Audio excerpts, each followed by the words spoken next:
पढ़ी तो आप रोज करते हैं। आज आपको कहानी सुनाते हैं। कहानी सुनना अच्छा लगता है? किस किस को अच्छा लगता है? वेरी गुड, ठीक है। तो अब हाथ से बैठ के बैठो, अच्छी तरीके से सुनना है। मैं आपको एक कहानी सुनाती हूँ आज, एक खरगोश और एक कछुआ। ठीक है, खरगोश को जानते हो ना? कछुए को जानते हो?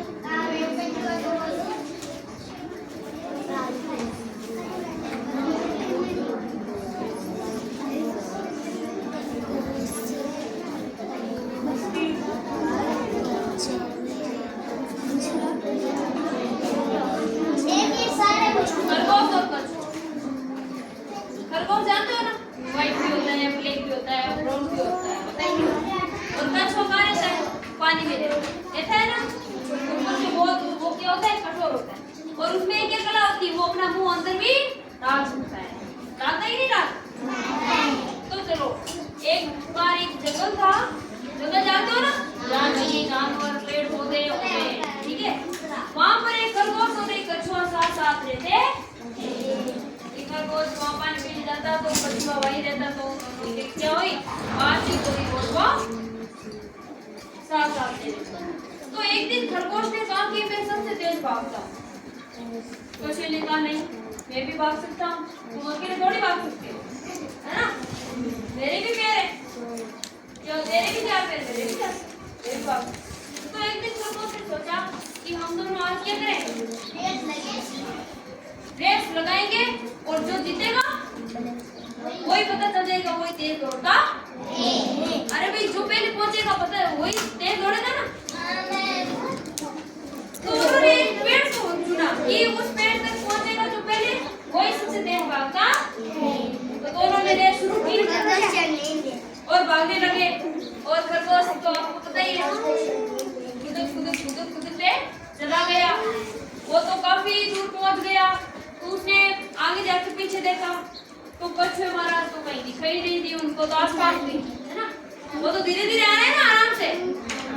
वही अपनी रोज की मस्त चाल में चल के आ रहे हैं। और खरगोश जी तो अपनी रोज की चाल में चले गए कूद करते। तो उन्होंने सोचा कि अभी कछुआ तो दूर से दिखाई ही नहीं दे रहा है, वो आएगा तब तक मैं एक नींद ले लेता हूँ। खुद के इतनी दूर भाग के आया, है ना? कि मैं तो उठ के वापस भागूंगा तो भी वहां तक पहुंच जाऊंगा। तो खरगोश हो गए और थके हुए थे, नींद आ गई पेड़ की ठंडी छांव में। और कछुए तो निरंतर चलता रहा, और जो निरंतर काम करते हैं वो आगे बढ़ते हैं, लगातार काम करते हैं। और वो चलते चलते वहां तक पहुंच गए जहां तक उन्होंने निश्चित किया था कि यहाँ जो पहले पहुंचेगा वही विजेता कहलाएगा। खरगोश जी सो रहे थे सड़क के पास में, और कछुए महाराज उनके पास से चले गए। और वो तो वहां पहुंच गए। और खरगोश जी की जब नींद खुली तो उन्होंने इधर उधर देखा तो जो स्थान उन्होंने निश्चित किया था उस स्थान पे कछुए महाराज बैठे थे। तो उन्होंने कहा ऐसे कैसे हो सकता है? मैं भागता हूँ सबसे तेज, तो ये आगे कैसे निकल सकता है? फिर उन्होंने सोचा कि मैंने तो नींद ले ली और ये आगे बढ़ गया। तो इस चीज से हमें क्या, इस कहानी से हमें क्या शिक्षा मिलती है?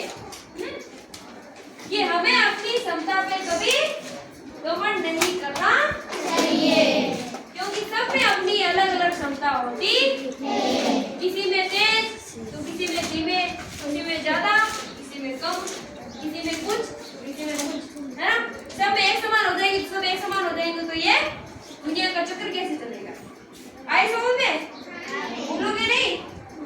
और खरगोश महाराज की तरह घमंड तो नहीं करोगे ना कि मेरे को इतनी बड़ी आ रही है, मेरे को इतनी बड़ी आ रही है, मैं बाहर में सबसे बड़ी हूँ, मुझे आगे बोले नहीं। ये कभी मत सोचना, कोई भी बंदा कभी भी आके आपसे आगे निकल सकता है। आपको बस निरंतर क्या करनी चाहिए? अपनी मेहनत और अपनी लगन निरंतर जारी रखनी चाहिए, ठीक है? आए समझ में? आप बोल दोगे? नाम किस तरह पढ़े हो? सबसे पहले तेज कौन भागा था? खरगोश या कछुआ? खरगोश भागा था ना। कछुआ तो फिर चला धीरे धीरे, बैठो, आप खड़े हो। सबसे तेज कौन भागा?